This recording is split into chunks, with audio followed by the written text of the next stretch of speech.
नमस्कार, आप देख रहे हैं जॉइंट्स पर। आपके साथ मैं आंचल श्रीवास। आज की बड़ी खबर मेरठ से, जहां एक 35 साल पुराने कॉम्प्लेक्स पर आखिरकार बुलडोजर चला है। ये सिर्फ ईंट नहीं, पत्थर का ढांचा नहीं, बल्कि दर्जनों परिवारों की रोजी रोटी का सहारा भी था। सुप्रीम कोर्ट के आदेश पर चली इस कार्रवाई ने पूरे इलाके में हड़कंप मचा दिया है। कई लोगों के लिए न्यायिक फैसला कानून की जीत है, लेकिन वहीं इन व्यापारियों के लिए ये जिंदगी की सबसे बड़ी हार बन गया, जिन्होंने अपनी आंखों के सामने अपनी मेहनत की दुकानें ढहती देखी हैं।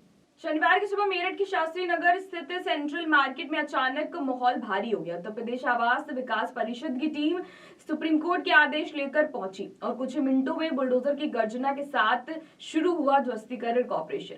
कॉम्प्लेक्स करीब 288 वर्ग मीटर में फैला हुआ था। कभी ये जगह वीर सिंह को आवास के लिए आवंटित की गई थी, लेकिन 1990 में विनोद अरोड़ा नामक व्यक्ति ने पावर ऑफ अटॉर्नी के जरिए यहाँ अवैध व्यवसायिक निर्माण खड़ा कर दिया था। 35 साल तक ये इमारत मेरठ की एक पहचान बन चुकी थी। कपड़ों से लेकर इलेक्ट्रॉनिक्स तक 22 दुकानें यहाँ चल रही। सुप्रीम कोर्ट ने दिसंबर 2024 में साफ आदेश दिया था कि अवैध निर्माण को सिर्फ इसलिए वैध नहीं ठहराया जा सकता क्योंकि इसमें निवेश हो चुका है। यह वक्त बीत गया। इसी आदेश के तहत शनिवार को ये कार्रवाई शुरू हुई।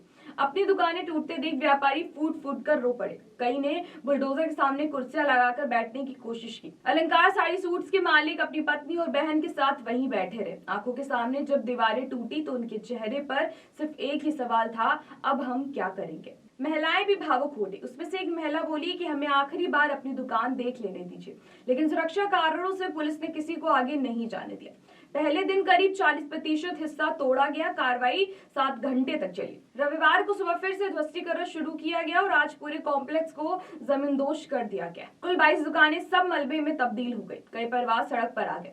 व्यापारियों का कहना है कि हमारा सब कुछ लुट गया, अब हम कहां जाएं? बढ़ती भीड़ और भावनाओं के सैलाब को देखते हुए प्रशासन ने पूरे इलाके को घेर लिया। कई थानों की फोर्स, पीएसी की टुकड़ियां और एटीएस की टीम ड्रोन से हर गतिविधि पर नजर रखी थी। अधिकारियों के मुताबिक अब तक किसी तरह की हिंसक विरोध की सूचना नहीं मिली। ये पूरी कार्रवाई सुप्रीम कोर्ट के 17 दिसंबर 2024 के आदेश पर आधारित है। न्यायमूर्ति जेबी पारदीवाला और आर महादेवन की पीठ ने कहा था कि प्रशासनिक देरी या आर्थिक निवेश के आधार पर अवैध निर्माण को वैध नहीं ठहराया जा सकता। कोर्ट ने यह भी स्पष्ट किया है कि अधिकारियों की जवाबदेही भी तय होगी जो अवैध निर्माण के दौरान या बाद में कार्रवाई करने में विफल रहे। असल में ये मामला साल 2014 में इलाहाबाद हाई कोर्ट में गया था। राजेंद्र कुमार और अन्य व्यापारियों ने आदेश के खिलाफ अपील की थी, लेकिन सुप्रीम कोर्ट ने उस फैसले को बरकरार रखा। इस फैसले में न सिर्फ मेरठ बल्कि पूरे देश में अवैध निर्माण के खिलाफ कड़ा संदेश दिया है। कानून की नजर में ये कार्रवाई न्यायिक आवश्यकता हो सकती है, लेकिन जमीनी हकीकत कुछ और है, जहां इन मलबों के नीचे सिर्फ ईंट नहीं बल्कि सपने, यादें, मेहनत के सालों की कहानी दबी है। आज मेरठ के शास्त्री नगर में जो डहा है वो सिर्फ एक कॉम्प्लेक्स नहीं बल्कि उन छोटे व्यापारियों की उम्मीदें थी जो रोज अपने घर का चूल्हा जलाने के लिए मेहनत करते थे। सवाल अब सिर्फ इतना है, क्या विकास की रफ्तार में आम आदमी के जीवन की नींव यूं ही कुचली जाती रहेगी, या फिर ऐसी घटनाओं से सबक लेकर हम एक ऐसे सिस्टम बना पाएंगे जहां कानून और करुण दोनों साथ चले। तो ऐसी देश और दुनिया की बड़ी खबरों पर नजर रखने के लिए आप जुड़े रहिए जॉइंट्स के साथ। नमस्कार।